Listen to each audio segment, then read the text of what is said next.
So welcome to the miracle work.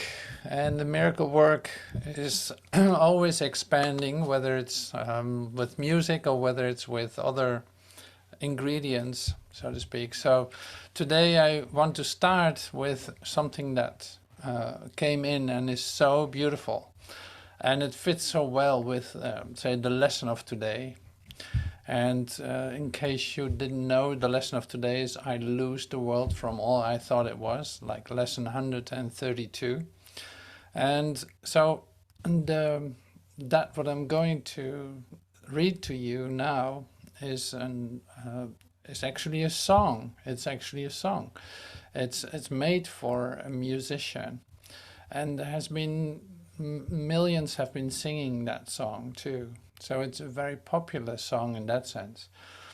But I found the translation, the Good News translation from 1976, and it is actually a really beautiful way of, it's like total poetry to me to say it out loud and to enjoy it.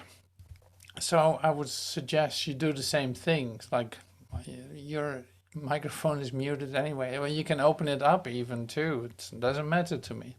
But it is beautiful to read Psalm 19. And it's so appropriate for today. So that's why I love to share it with you. I got it right here so you can read with me.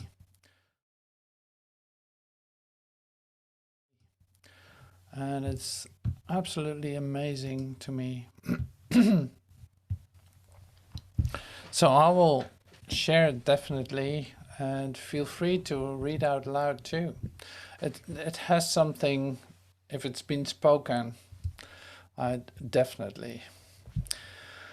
God's glory in creation. How clearly the sky reveals God's glory. How plainly it shows what He has done. Each day announces it to the following day. Each night repeats it to the next. No speech or words are used, no sound is heard. Yet their message goes out to all the world and is heard to the ends of the earth. God made a home in the sky for the sun. It comes out in the morning like a happy bridegroom, like an athlete eager to run a race. It starts at one end of the sky and goes across the other. Nothing can hide from its heat. The law of the Lord. The law of the Lord is perfect. It gives new strength. The commandments of the Lord are trustworthy, giving wisdom to those who lack it. The laws of the Lord are right, and those who obey them are happy. The commandments of the Lord are just and give understanding to the mind. Reverence for the Lord is good. It will continue forever. The judgments of the Lord are just and are always fair. They are more desirable than the finest gold. They are sweeter than the purest honey. They give knowledge to me, your servant. I am rewarded for obeying them. None of us can see our own errors. Deliver me, Lord, from hidden faults. Keep me safe also from willful sins. Don't let them rule over me. Then I shall be perfect and free from the evil of sin. May my words and my thoughts be acceptable to you, O Lord, my refuge and Redeemer. So that was Psalm 19, and I thought it was a great psalm. So read it again today or take time to take a look at it. It is really lovely. Like I loved to read it, to have it be revealed to me this morning. Like lovely, lovely, absolutely beautiful. So great. So one way or another, it's like it's resonating the idea in me of the glory of God, and so that is what is, and so the world, I lose the world, from all I thought it was. I lose the world from all I thought it was. Like my observation of it was a total mistake. I admit that. So going through the lesson now, like step by step, taking time to feel, just like we will with the psalm too. I'll read it once more, and even slower too. Standing still with certain parts of the lesson is really like an invitation to let yourself be lifted up by it, and discover the outer edges of your consciousness, to have it be revealed to you, that what is always yours. It's so amazing. Like it's a beautiful invitation, and yeah. So I'm reading. I just feel like reading it one more time. The psalm. I'll read it slower. So, how clearly the sky reveals God's glory. How plainly it shows what He has done. Each day announces it to the following day. Each night repeats it to the next. No speech or words are used, no sound is heard, yet their message goes out to all the world and is heard to the ends of the earth. God made a home in the sky for the sun. It comes out in the morning like a happy bridegroom, like an athlete eager to run a race. It starts at one end of the sky and goes across to the other. Nothing can hide from its heat. The law of the Lord is perfect, it gives new strength. The commands of the Lord are trustworthy, giving wisdom to those who lack it. The laws of the Lord are right, and those who obey them are happy. The commandments of the Lord are just and give understanding to the mind. Reverence for the Lord is good. It will continue forever. The judgments of the Lord are just. They are always fair. They are more desirable than the finest gold, and they are sweeter than the purest honey. They give knowledge to me, your servant.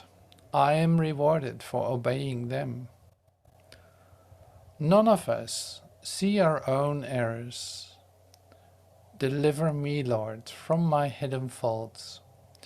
Keep me safe also from willful sins. Don't let them rule over me. Then I shall be perfect and free from evil of sin. May my words and my thoughts be acceptable to you, O Lord, my refuge and Redeemer.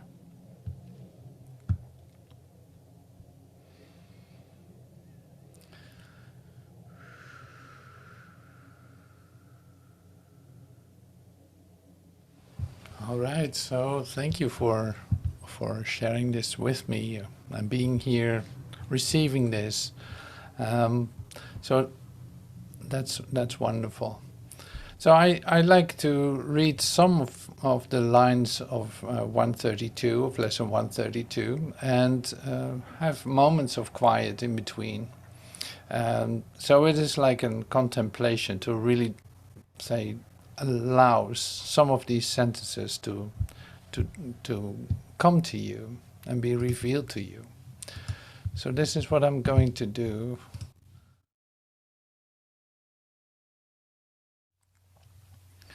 because there's so many beautiful sentences in it.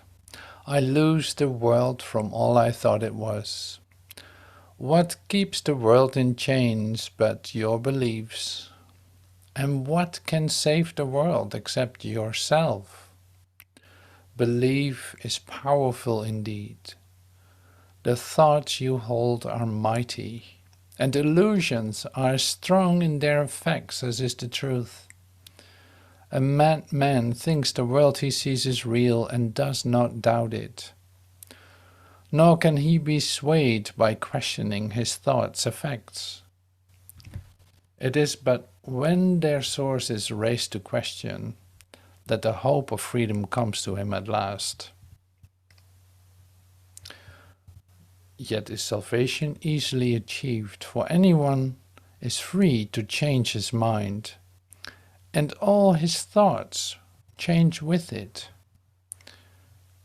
Now the source of thought has shifted, for to change your mind means you have changed the source of all ideas you think or ever thought or yet will think. You free the past from all you thought before. You free the future from all the ancient thoughts of seeking what you do not want to find. The present now remains the only time.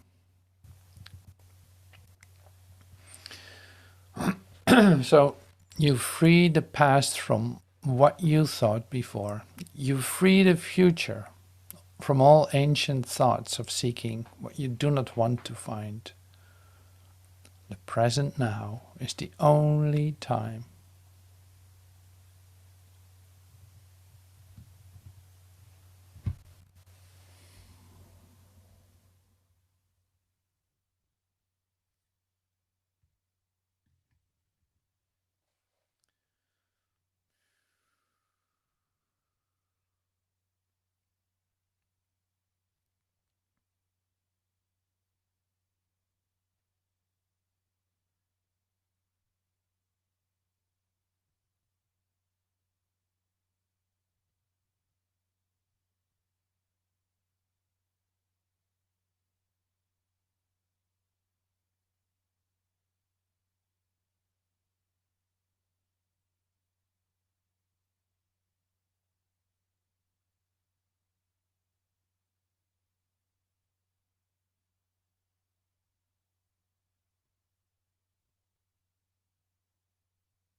So here in the present is the world set free.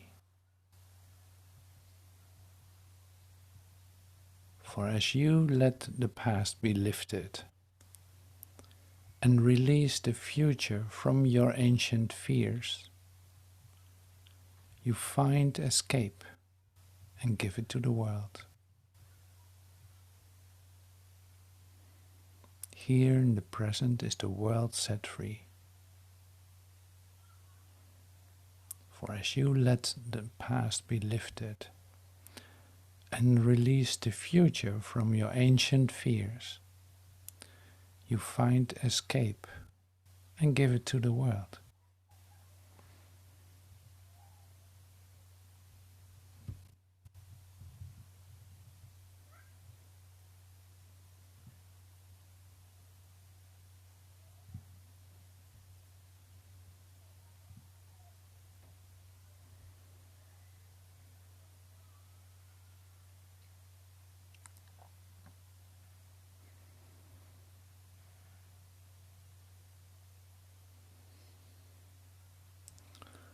So the world is nothing in itself. Your mind must give it meaning. The world is nothing in itself. Your mind must give it meaning.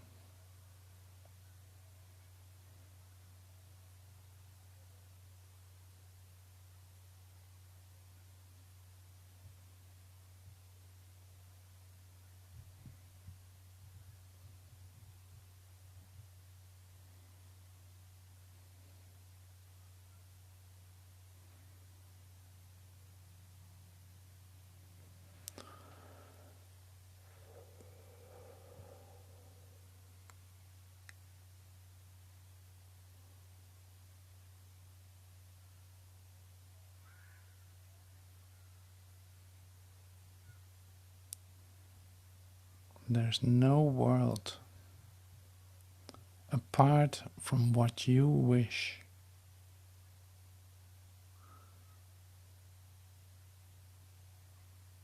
Herein lies your ultimate release. There's no world apart from what you wish.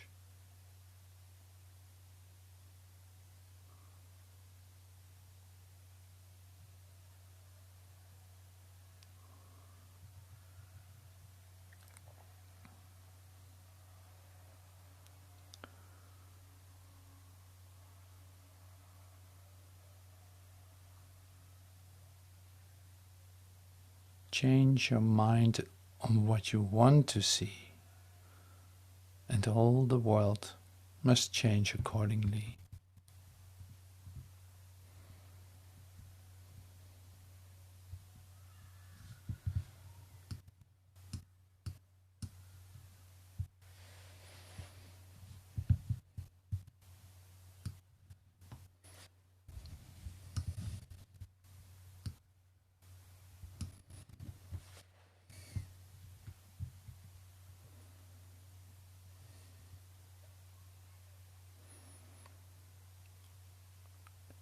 There is no world.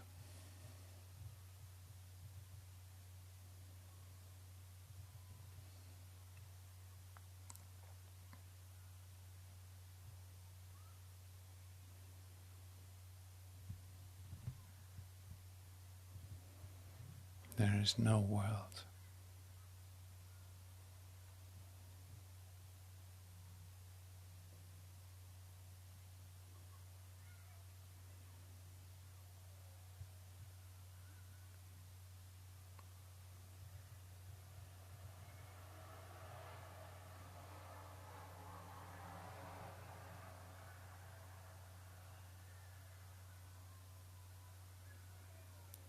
Healing is the gift of those who are prepared to learn there is no world and can accept the lesson now.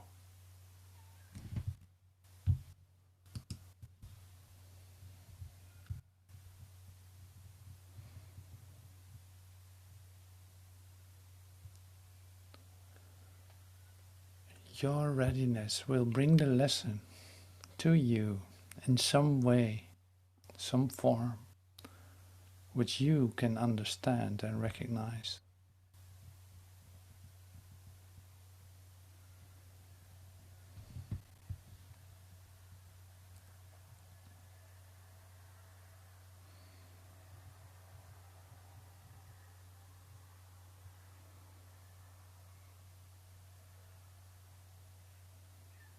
Some see it suddenly on point of death and rise to teach it.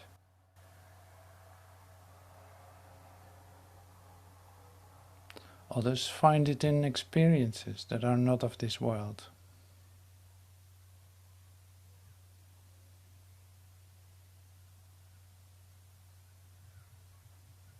And some will find it in this course, in the exercise that we're doing today.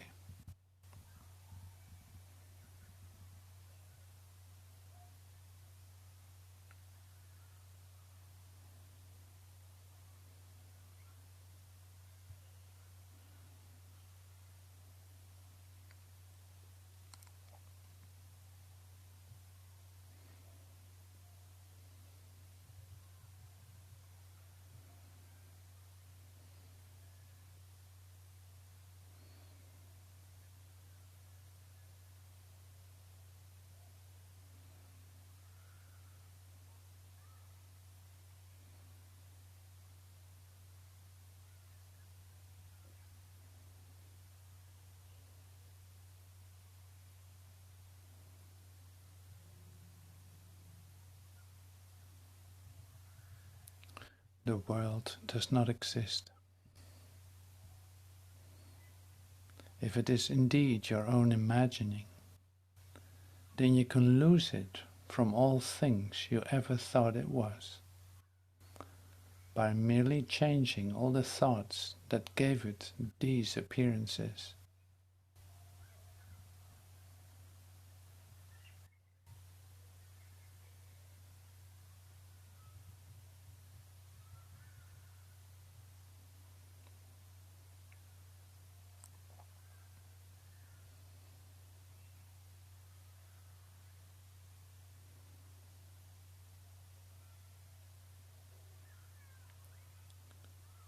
The sick are healed as you let go all thoughts of sickness. And the dead arise when you let go of thoughts of life, and let thoughts of life replace all thoughts you ever held of death.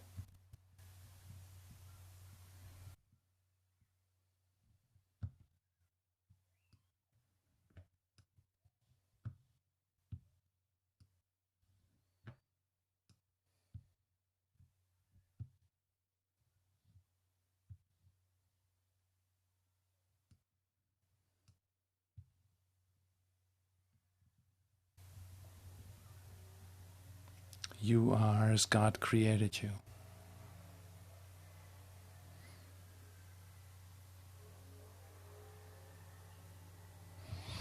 You are as God created you.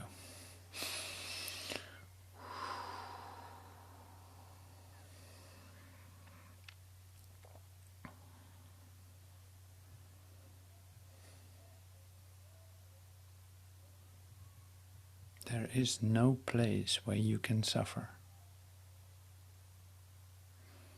and no time that can bring change to your eternal state.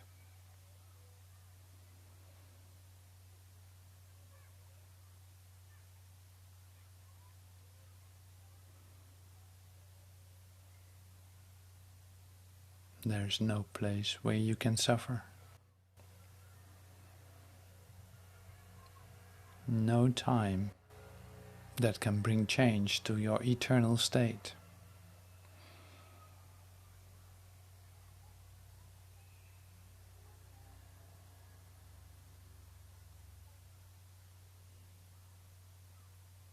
How can a world of time and space exist if you remain as God created you?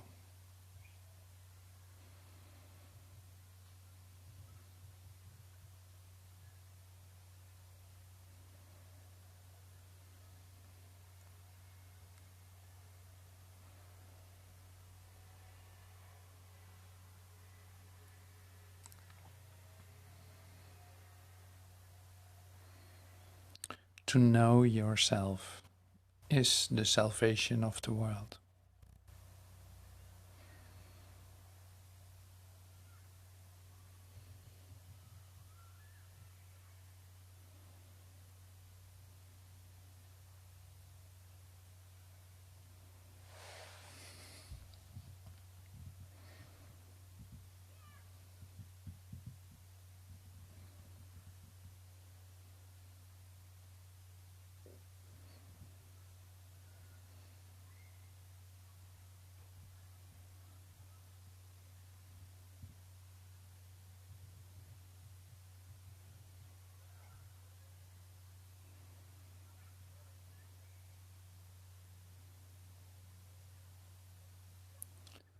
If you are real, the world you see is false.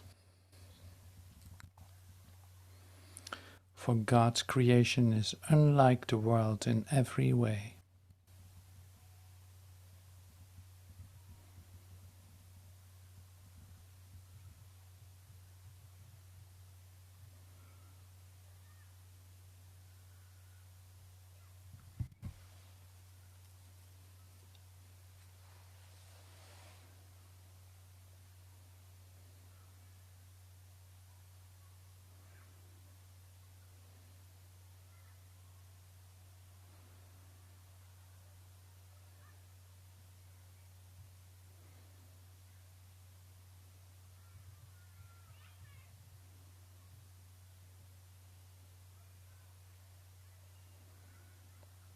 Release the world.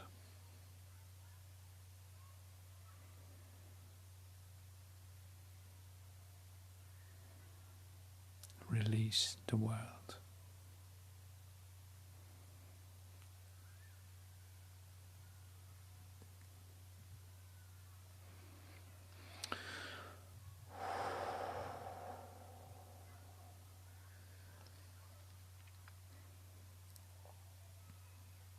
Release the world.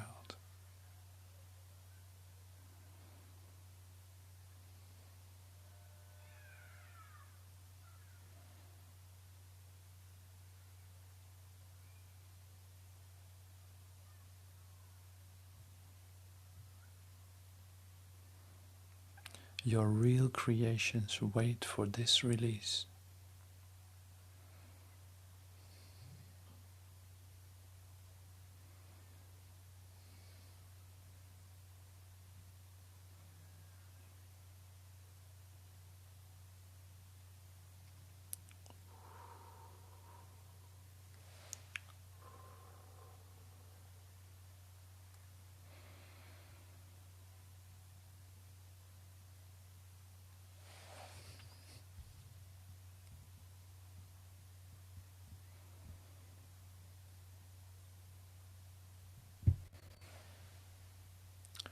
God shares his fatherhood with you who are his son.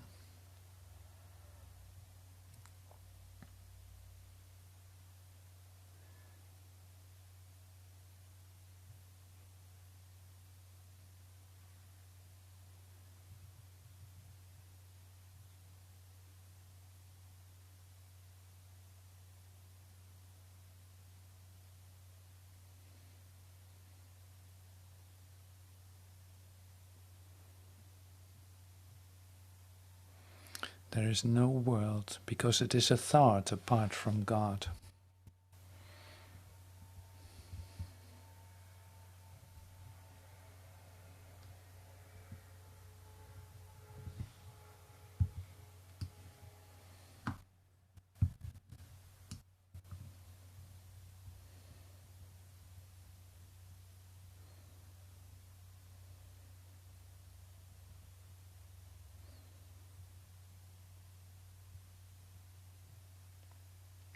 I, who remain as God created me, would lose the world from all I thought it was.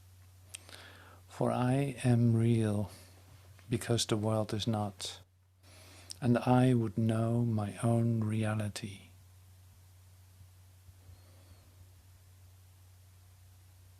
I, who remain as God created me, would lose the world from all I thought it was.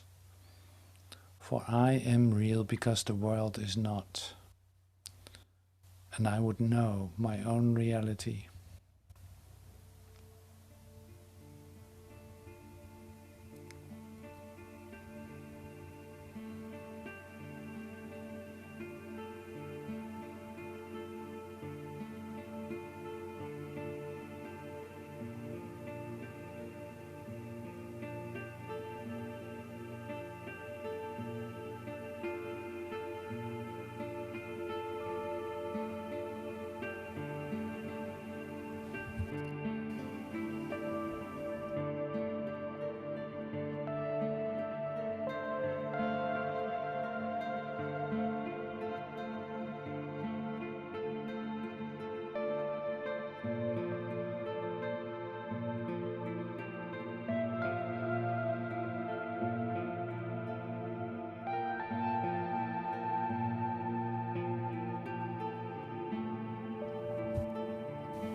Thank you so much for this. Thank you. Thank you. So all the exercises that we do are actually helping us to come to that, to come to the acceptance of what truly is, but also the letting go of what isn't. So this is always great. So one of the things that I feel like doing right now is just reading, say, the first 7 lessons or so, like the review of them as an exercise in the letting go of all worldly beliefs, because it's so basic and so necessary to practice it on a daily basis. So this is just from this little book that I always use. It's like the 20-minute book. Nothing I see means anything. The reason this is so is that I see nothing. And nothing has no meaning. It is necessary that I recognize this, that I may learn to see. What I think I see now is taking the place of vision. I must let it go by realizing it has no meaning, so that vision may take its place. I have given what I see all the meaning it has for me. I have judged everything I look upon, and it is this and only this that I see. And this is not vision. It is merely an illusion of reality, because my judgments have been made quite apart from reality. I am willing to recognize the lack of validity in my judgments, because I want to see. My judgments have hurt me, and I do not want to see according to them. I do not understand anything I see. How could I understand what I see when I have judged it amiss? What I see is the projection of my own errors of thought. I do not understand what I see because it is not understandable. And there's no sense in trying to understand it. But there's every reason to let it go and make room for what can be seen, understood, and loved. I can exchange what I see now for this merely by being willing to do so. Is not this a better choice than the one I made before? These thoughts do not mean anything. The thoughts of which I am aware do not mean anything because I'm trying to think without God. What I call my thoughts are not my real thoughts. My real thoughts are the thoughts I think with God. I'm not aware of them because I've made my thoughts to take their place. I am willing to recognize that my thoughts do not mean anything and to let them go. I choose to have them be replaced by what they were intended to replace. My thoughts are meaningless, but all creation lies in the thoughts I think with God. I am never upset for the reason I think. I am never upset for the reason I think because I'm constantly trying to justify my thoughts. I'm constantly trying to make them true. I make all things my enemies so that my anger is justified and my attacks are warranted. I have not realized how much I've misused everything I see by assigning this role to it. I've done it to defend the thought system that has hurt me and that I no longer want. I am willing to let it go. I am upset because I see what is not there. Reality is never frightening. It is impossible that it could upset me. Reality brings only perfect peace. When I am upset, it is always because I've replaced reality with illusions I made up. The illusions are upsetting because I've given them reality and thus regard reality as an illusion. Nothing in God's creation is affected in any way by this confusion of mine. I am always upset by nothing. I see only the past. As I look about, I condemn the world I look upon.